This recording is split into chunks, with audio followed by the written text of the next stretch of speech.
இன்று ஞாயிற்றுக்கிழமை மாலை அதிகாலை 3:03 ஆரம்பித்து திங்கள் மதியம் நள்ளிரவு 2:33 வரையில் தேய்பிறை அஷ்டமி இருக்கிறது. 2 நாட்களிலும் ராகு கால பூஜை நேரம் வரும் நட்சத்திரக்குறி ஞாயிற்றுக்கிழமை வரும் தேய்பிறை அஷ்டமி என்பது மிகவும் விசேஷமான ஒன்றாக கருதப்படுகிறது. இந்நாளில் சிவபெருமானையும் பைரவரையும் வழிபட இல்லத்தில் நிம்மதியும் சுபிட்சமும் உண்டாகும் என்பது நியதி.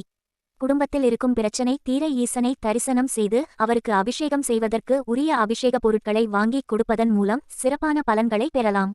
மேலும் பஞ்ச எண்ணெய்களைக் கொண்டு பஞ்ச தீபங்களை ஏற்றி வழிபடுவது இன்னும் சிறப்பான பலன்களை கொடுக்கும். உங்கள் வீட்டில் இருக்கும் வறுமை நீங்கி செல்வம் செழிக்க இன்று தேய்பிறை அஷ்டமியில் சிவன் கோவிலுக்கு சென்று அங்கு பஞ்ச தீபத்தை ஏற்றி வழிபட்டு வரலாம். புதிதாக வாங்கிய 5 அகல் விளக்குகள் கொண்டு செல்லுங்கள். அதில் ஒவ்வொன்றிலும் ஒவ்வொன்று வகையான விளக்கு ஏற்றும் எண்ணெய் ஊற்றி வழிபட வேண்டும்.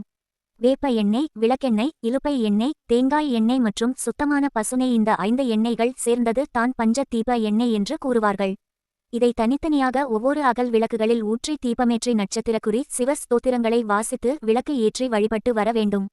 சொத்து தகராறு, நிலத்தகராறு போன்ற பிரச்சனைகளுக்கு தேங்காய் மூடியில் நெய் ஊற்றி சிகப்பு நிற திரி இட்டு தீபம் ஏற்றி வழிபட வேண்டும். மேலும் சொர்ண ஆகர்ஷண பைரவரை வழிபடுவதற்கு சிறப்பான ஒரு நாளாகவும் கருதப்படுகிறது. வீட்டில் சொர்ணாகர்ஷண பைரவர் படத்தை வைத்து அவருக்கு உரிய மந்திரங்களை ஜெபித்து தயிர் சாதத்தை நிவேதனம் வைத்து தூப தீப ஆராதனைகள் காண்பித்து வழிபட்டு வரலாம். பைரவர் சந்நிதிக்கு சென்று அங்கு செவ்வரளி மலர்களால் மாலை சாற்றி மிளகு மூட்டை கட்டி மிளகு தீபம் ஏற்றி வழிபட்டு வந்தால் உங்களை சுற்றி இருக்கும் பகைவர்கள் தொல்லை ஒழியும்.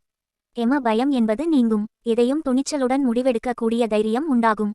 குடும்ப நிம்மதிக்கும் செல்வ செழிப்பை பெறவும் நாளை சித்திரை மாத ஞாயிற்றுக்கிழமை தேய்பிறை அஷ்டமியில் சிவன் கோவிலுக்கு சென்று சிவபெருமானையும் பைரவர் சந்நிதிக்கு சென்று பைரவரையும் வழிபட்டு வீட்டிற்கு வந்து சிவபார்வதி படம் மற்றும் சொர்ணாகர்ஷண பைரவர் படத்தை வைத்து தயிர் சாதம் நைவேத்தியம் செய்து முறையாக வழிபட்டு பூஜையை நிறைவு செய்து கொள்ளலாம்.